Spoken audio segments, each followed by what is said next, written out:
Hi there, Keisha from New World Tarot, and thank you so much for joining me for another vlog. So it is good to be back after a brief break I took. I just was enjoying the renaissance of the spring and soaking up the energy and the renewal that was in the air, and I hope you were too. Just using that time to just kind of, wash away the old energy, get out of the funk of the last, it feels like a year, but the last, 4-5 months of, of just being uncomfortable and just being cold and dark and not enjoying the outdoors. So I just wanted to kind of bring that more of the spring energy in and just enjoy it, and take some time. But I am back and I'm so glad to be here, and I thank you for joining me today for this vlog, okay? And as a reminder, if you are looking for some interesting ways to celebrate spring and use the spring energy to reset and revigorate yourself and your life, be sure to check out my spring equinox video, okay? So I will definitely include a link to it probably below in the description. All right, so let's get right on point and jump right in. So this Friday, April 19th, we welcome a new full moon into our lives. And this time, the full moon arrives in the sign of Libra. Now, the full moon is such a special time of the year. This is the part of the moon cycle when the moon is at its fullest, lighting up the night sky and illuminating our way in the darkness of night. It's a very potent time for deep energetic work and really creating movement and change, both internally and, from the inside out, eventually flowing out into our external lives. And it's a great time to also work with feminine energies. Now, this full moon arrives in the sign of Libra. Now, Libra is of course symbolized by the scales. This sign is all about relationships. It's about harmony, balance, and two-way communication. Traditionally, people born under this sign tend to be the people that are least likely of all the people in the zodiac to be content outside of relationships. And though it is certainly true that you are already complete as an individual, you should never forget that. However, the energy that comes with the sign of Libra tends to push people to seek out companionship and completion in another person or a cause or an organization or, just something to devote their lives to, or even a pet or an animal, And this could also occur when the moon phase enters the sign of Libra. It can happen to all of us, regardless of your astrological sign. So I'm completely convinced that one of the main reasons we are here on this planet is for love and connection. So, look at how we came into this world and the state we are in for quite some time. We're born completely helpless, and we remain more or less helpless for several years. And this helplessness causes us to completely depend on others and to form attachments and relationships for survival. We're so helpless, in fact, that no human can truly survive its infancy without the help of others, human or otherwise. Now, psychologists agree that children constantly seek out love and affection when very, very young. And they all agree that this need for love and affection and connection is so vitally important. And basically, it determines your success in life. This connection is so important that your success or failure at getting the love you seek as a child will affect your personality. It will affect your behavior, your fears, and your drives, what really drives you. And it will affect these things for years to come, well into old age, unless you obviously, do work on yourself to change that. So in short, you are coded to seek out relationships with others. You need and deserve to be loved, okay? You need to connect with others. You need to receive and give affection, and you need to be touched. It's very important. Now, this moon cycle, we're not going to talk so much about manifesting love and affection and relationships. As I personally associate that with a different part of the moon cycle. I associate that with the new moon. So stay tuned, as when that time comes around, we'll definitely explore that in more detail, okay? But this month, we're exploring the full moon in Libra, which to me is more about healing and releasing the pain and toxicity that we often absorb in our relationships. Now, relationships are important, as we previously stated, but at the same time, it's so important that those relationships be healthy. Unhealthy relationships could cause a lot of damage. And this is not just, that stereotypical sitting in the dark, crying and eating cookie dough, okay? We're not just talking about, short-term or long-term depression or even temporary despair. Pain and emotional damage that we accumulate in relationships can fester and rot within us, causing all sorts of growth damage that can manifest as fear, as rage, resentment, hopelessness, self-hatred. And these are not just poisonous to our social lives, but they can actually prove fatal to your self-development and your growth potential and your self-esteem and your ability to really attain your goals and achieve your dreams.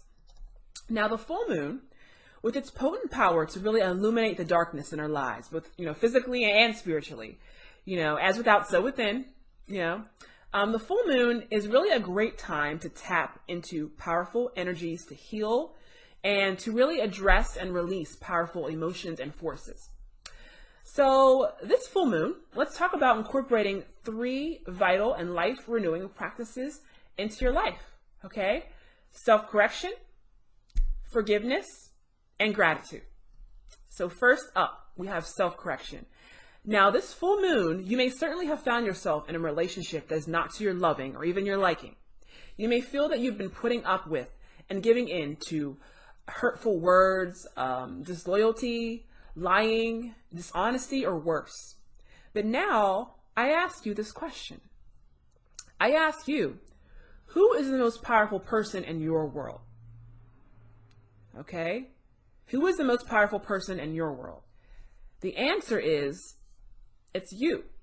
You are the magician of your world. You are the star of your life stage. This full moon, we need to acknowledge our own roles that we play in the happiness and misery in our relationships. When a relationship does not please you, when there is toxicity and negativity and pain, we need to remind ourselves that we are one half of every relationship we have with another person. The other person has power in the relationship, yes, but you have a great deal of power in the relationship as well. You must acknowledge your own role in the fighting and the misery. When you fight and quarrel with your lover or any other person, you must acknowledge the fact that a fight means 2 people are contributing angry and violent energy and hurling it towards each other. Okay?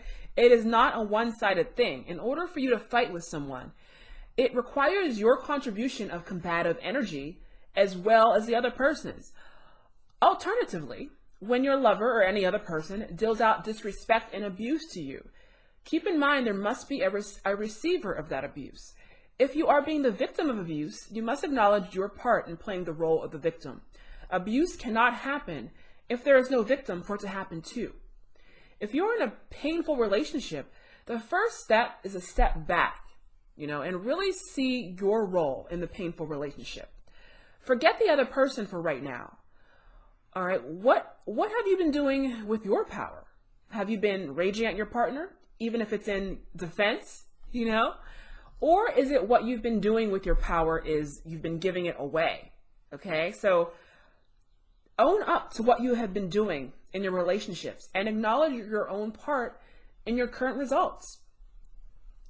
Okay, number 2, we have forgiveness. Okay, this is big, all right? So one important aspect of life happiness in general and relationship happiness in particular is forgiveness. It is vital to practice forgiveness, absolutely vital. It is one of the most difficult practices to do, but it is also one that will improve your life the most drastically. Toxic relationships and even pain in healthy relationships can get lodged within us and fester. Resentment, anger, betrayal, jealousy, fear, and shame, all of these things can become lodged deep within us. And over time, if not willfully released, the energy will intensify over time, twisting your thoughts, twisting your emotions, twisting your heart energy, and even your beliefs. And eventually, by default, your actions and your ability to manifest your desires will be affected negatively. In short, the trauma of your past and current relationships directly affects your current and any future relationships. This is the reason why, it's just one common and small example. If you've ever felt betrayed by a past lover, you may have had a very hard time trusting any other lover that comes after, no matter how different they are, if you haven't properly dealt with the trauma from the previous betrayal. Emotional pain, when ignored, does not just go away. It remains locked up in your body and will petrify over time, often resurfacing at emotionally vulnerable times when the old wound is agitated. And when that old wound is agitated, it will often spill out, once again hurting your current relationship. This cycle will continue, this in an endless loop, until you face and deal with the underlying trauma. The first step to stopping this hellish cycle and healing your future is by practicing forgiveness. Forgiveness is the act of releasing all resentment, all anger, all ill will, all evil intent, okay? And all counting wrongs towards each other and towards another person. It is not the same thing as forgetting or approving of malicious behavior, okay? Never confuse that. Forgiveness is the release and cutting of all toxic energetic cords. Most people think of forgiveness as being, an act of weakness, as being beneficial to, more so the person being forgiven, which is why the idea fills so many with such horror. You hear people, when forgiveness is put on the table, say, you want me to forgive that person? You want me to do what? Do you know what they did to me? That often is, a very, very defensive approach to it. However, forgiveness is more about benefiting and healing you as the forgiver. Now, when you hold a grudge against someone, you're energetically tying yourself to that person. You're focusing on them and giving away your God-given power to them, the person who has wronged you. So many of our spiritual texts state time and time again in different ways, where attention goes, energy flows. Where attention goes, energy flows. And anger and hatred and vitriol are some of the most fiery attention and energies that you can possibly have. They're extremely intense. And what you're doing when you're firing and focusing all of this fiery energy towards that person who's wronged you is you're giving them even more power. You're giving them even more gasoline, even more electricity, even more combustion. But when you forgive them, all right, you cut all energetic ties. You don't feed them attention because they cease to matter any more than anyone else. You don't feed them attention, and you therefore don't feed them energy. Furthermore, resentment takes a lot of energy in your body. It's like a furnace that can burn and burn within you. And when you release this and you stop the burning. This is immensely healthy, not just to your emotions, but to your psyche and your physical body as well. Forgiveness, again, is not easy. It can feel practically impossible, and it may open the floodgates of your emotions, and you should be prepared for that. But you must do it. And this includes yourself as well. Please don't forget to forgive yourself. Very important. Forgive, release, fill the void that it leaves with love. And you will move forward, with a clean slate. Okay? And lastly, number 3 is gratitude. So finally, after all this heavy energetic work of self-correction and forgiveness, it's time to have a little fun, all right? It's so important to practice gratitude. Even if things are not how you exactly want them to be, it's important to recognize that you still have so much to be grateful right now. Practicing gratitude is something that you could really greatly benefit from doing daily, though you should at least do it once a month, okay? And the full moon is a great time to do so. This full moon, after you admitted your own role in your circumstances, including your unwanted circumstances with self-correction, and you've released all ill energy in your relationships, with forgiveness, the next step is to fill the void that all of that releasing has created with gratitude. Okay, so what you want to do is sit down and make a list of at least 10 things you're absolutely, unabashedly grateful for. So now is not the time to be modest, okay? It's time to be honest. If you are in a healthy relationship or there are things you admire about your lover or the person, list them. What about your relationships are amazing? Like, do you have incredible sex? Are they kind and generous to you? List out all the things your lover or the other person did for you that was wonderful, okay? Remember those things. And if there is nothing about your current relationship that you can think of or be grateful for, nothing at all, absolutely nothing, okay, that you can think of, Well, that's food for thought, isn't it? All right. You are here for joy, happiness, peace, victory, and love. And you are here to spread those very things to others. And you deserve and need better. This very well could be a wake-up call. But even so, you still have countless things to be grateful for that may not include your relationship.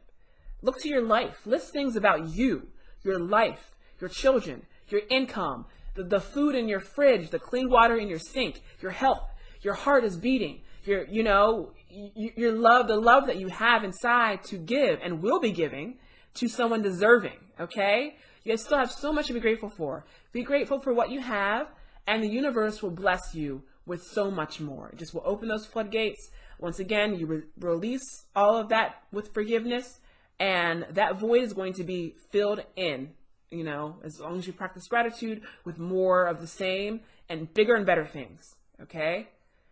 So, awesome. So we've done talking about that. So now let's do a short one card bridge tarot draw.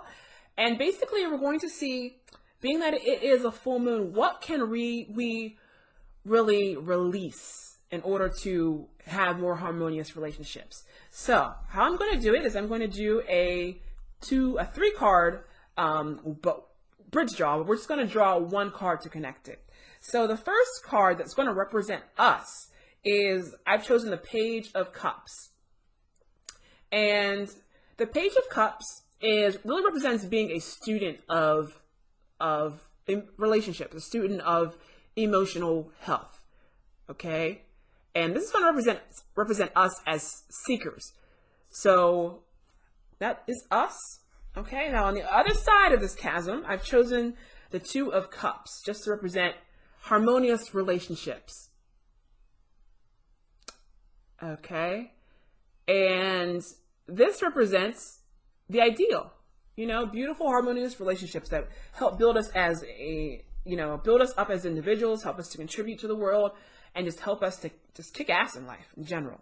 So what we're going to do is we're going to do a little shuffle, and we're going to draw one card to hopefully bridge this chasm. And we're going to ask, what can we work on? What can we really release? And what energies can we use to really release and help us achieve harmonious relationships this month? Okay. Do a little shuffle here.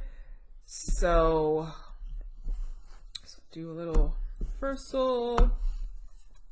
And I'm just going to do one more shuffle here. So what energy will connect us as students of relationships, students of love? What energy will connect us to an ideal relationship? Okay, what can we release and give up?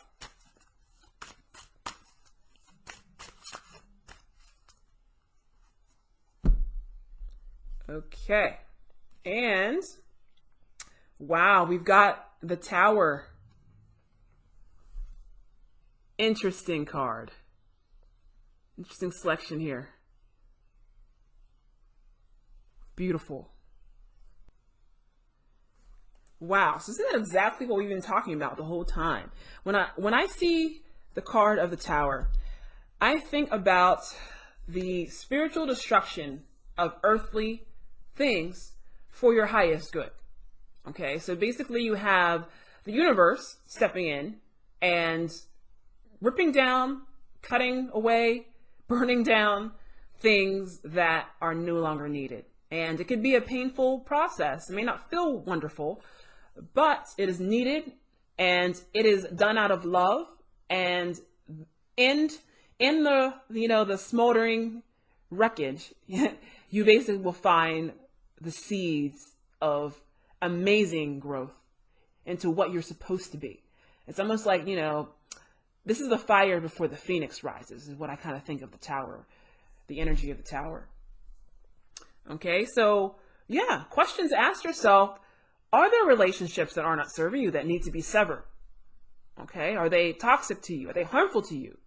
not just emotionally, but certainly physically. If there's a harmful relationship, you need to do what needs to be done.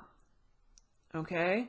And especially when the one thing about the Tarot is when you know what needs to be done, probably the best thing is, probably the easiest thing is probably to try to do it yourself.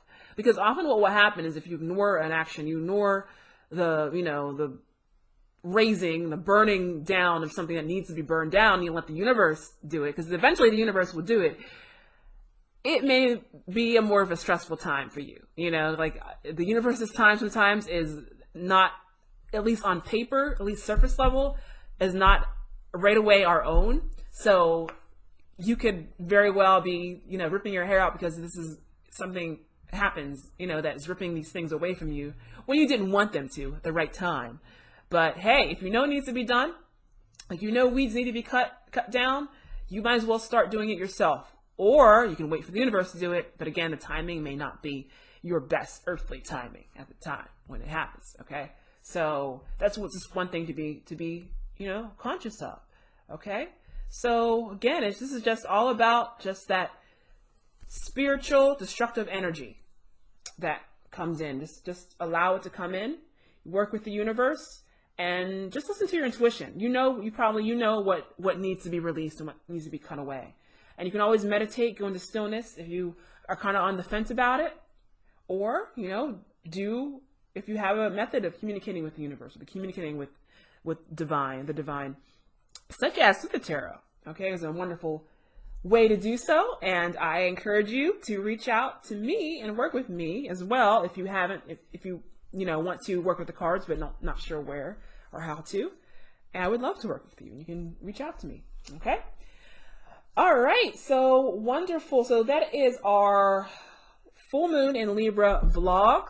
And I want to thank you so much for joining me today. And I wish you the absolute best, just the best of fortune, best of intention, harmonious relationships, lots of love, and you deserve it. And it's just up to you to do your part to receive it. Okay, and take the action as well to bring that into your life. So I hope this was helpful. All right, well, that is it for me. And I want to thank you so much for joining me, and take care, and we'll see you next time. Be safe, be happy, and be blessed. Take care. Bye.